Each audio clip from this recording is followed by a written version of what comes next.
को वो सरकारी नौकरियां चाहिए। क्यों चाहिए? क्योंकि उसमें एक फिक्स सैलरी आ जाती है, whatever the sum stability, quarter मिल जाता है। देखिए चेतन, सबसे पहले तो मैं आपको बताता हूँ, भारत का जो नौजवान है, मुझे भारत में बहुत ट्रैवल करने का मौका मिलता है। मैं आपको बताता हूँ, पिछले एक हफ्ते का मेरा ट्रैवल, मैं पिछले एक हफ्ते में तिरुपति गया, मद्रास गया, बैंगलोर गया, अभी मैं हैदराबाद जाने वाला हूँ यहाँ से। तो मैं हमारे देश भर में ट्रैवल करता हूँ। एक तो हमारे खुद के टीम मेंबर से बहुत मिलता हूँ जाकर के, अभी ट्रैवल भी खुल रहा है तो हमारे team members, hotel owners, customer, सबसे मिलता हूँ एज अ बिजनेस ऑपरेटर, और एंटरप्रेन्योर से मिलने की कोशिश करता हूँ। ये दो लोगों से मेरा ज़्यादा मिलने का मौका मिलता है मुझे। दो तीन चीज़ें बदल रही हैं। सबसे पहला जो कारण है इसका, जो मुझे लगता है, जो हाइपोथेसिस है मेरा, क्यों होता है ये, मुझे लगता है there is a lack of role models in some places which is changing very rapidly. Today people see that you can be a filmmaker, you can be a 2-decade running writer, not coming from background like that. You can be, हमारे देश के प्रधानमंत्री जी is a huge example, right? Somebody who comes from no background is leading a country which is probably the world's biggest democracy. In this new world people have inspirations to say कि मैं भी बड़ी चीजें सोच सकता हूँ. पहले ये होता था, मैं आपको अपनी जगह की बताता हूँ, the place where I come from, वहाँ पे कहा जाता था कि अगर आपको बरमपुर एक उड़ीसा में जगह है, अगर आपको बरमपुर में नौकरी मिल गई तो हमारे पूरे गांव में मिठाइयाँ बटती थी कि बरमपुर में नौकरी मिल गई ऐसे, right? Is gone from Raigarh to Barampur.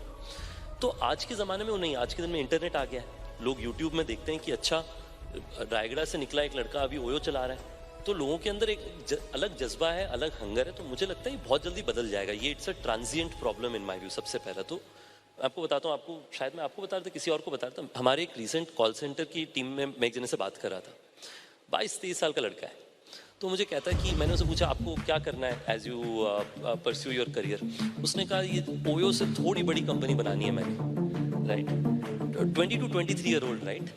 This is the new India around ourselves, that people are hungry, and that is 50% the problem solved. If you believe that you can do it, there's a 50% probability that you will do it. What do they still need to do?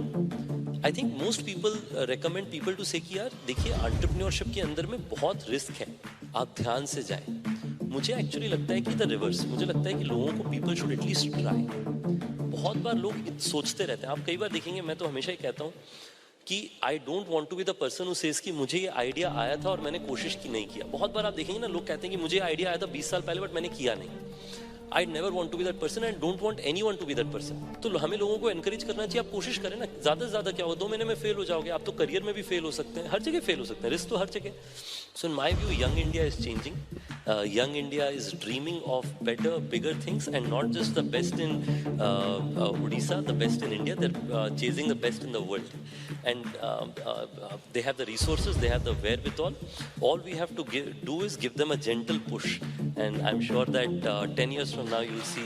दोस्तों, कहते हैं कि success उम्र की मोहताज नहीं होती, और जिसे सच किया है भारत के रहने वाले रितेश अग्रवाल ने.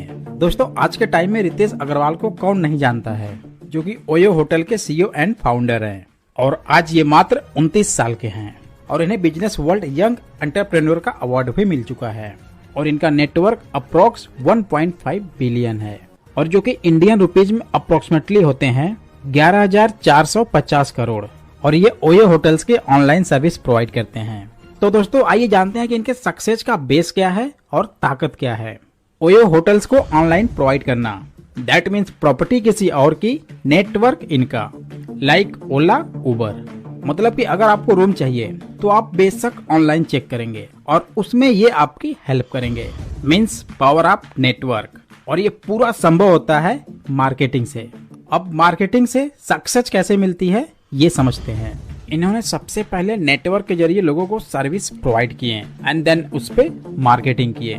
मार्केटिंग 2 प्रकार से होती है, SLM, MLM, means single level marketing और multi level marketing. SLM means जहां सिर्फ आप अकेले काम करते हैं और वहां का लॉस प्रॉफिट आप रखते हैं, जैसे शॉपकीपर, दुकानदार, पान वाला, चाय वाला आदि.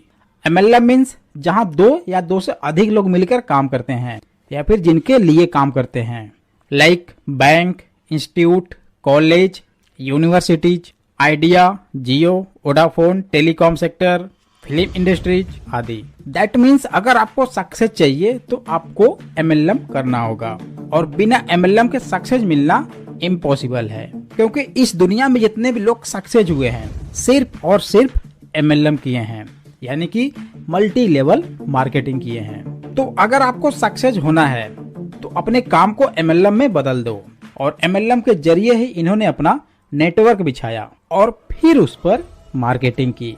अब इसका मतलब ये नहीं कि सिर्फ नेटवर्क मार्केटिंग ही नेटवर्क मार्केटिंग होता है। आप इसे अपने अंदाज में किसी भी रूप से समझ सकते हैं। जहाँ पर 2 या 2 से अधिक लोग काम करते हैं उसको MLM बोलते हैं। तो सेम रितेश अग्रवाल ने वैसे ही किया। इन्होंने सबसे पहले नेटवर्क के जरिए लोगों को सर्विस प्रोवाइड किए एंड देन उस पे मार्केटिंग किए, और MLM के बेस पर ही, दैट मीन्स मार्केटिंग के बेस पर आज 1.5 बिलियन का नेटवर्थ खड़ा कर दिए। सो गाइस, फंडा सिंपल है। अगर आप MLM का हिस्सा बनते हैं तो आप SLM करेंगे, लेकिन अगर आप MLM को बनाते हैं तो आप सक्सेस हैं। लेकिन हमारे भारत में बेरोजगारी का सबसे बड़ा कारण ये है कि यहाँ पर सबसे ज्यादा पढ़े लिखे लोग बेरोजगार हैं। अब यहाँ पर देखा जाए तो दोष सिर्फ सरकार का ही नहीं है, बल्कि उन युवाओं का भी है जिसके पास डिग्रियां तो हैं लेकिन उस डिग्री के अकॉर्डिंग स्किल्ड नहीं है। तो इससे क्या हुआ, भगवान ने हर किसी को अपने अंदर स्किल्ड दिया है, और अगर देश का हर एक युवा अपने स्किल्ड के अकॉर्डिंग काम करना शुरू कर दे, चाहे वो कोई भी काम हो, छोटा बड़ा कोई भी हो, तो बेरोजगारी को 1 साल में कम किया जा सकता है।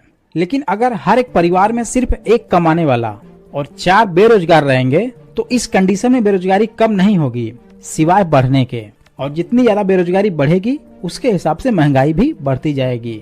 लेकिन ये प्रॉब्लम सिर्फ हमारी या आपकी नहीं है, ये प्रॉब्लम हमारे पूरे भारत की है, क्योंकि अगर बेरोजगारी बढ़ेगी तो इसका सीधा असर इकोनॉमिक्स पे होगा और इसका रिजल्ट हम सब के लिए बुरा साबित होगा। सो गाइस, आप अपने स्किल्ड पे काम करें, जो आपके अंदर स्किल्ड है, अपने हुनर से, टैलेंट से, मेहनत से और अपने दम पर, जिसकी बुनियाद तो छोटी हो लेकिन मीनारें बड़ी हो। अब इसका मतलब सिर्फ सरकारी नौकरी ही नहीं हो सकती है, दुनिया में ऐसे बहुत से काम हैं जो आप कर सकते हैं और उस सरकारी नौकरी से भी ज्यादा पैसा कमा सकते हैं। बेरोजगारी को अपने सर पर बैठा के मत घूमो, बल्कि प्रॉब्लम का सॉर्ट आउट करो और आगे बढ़ो।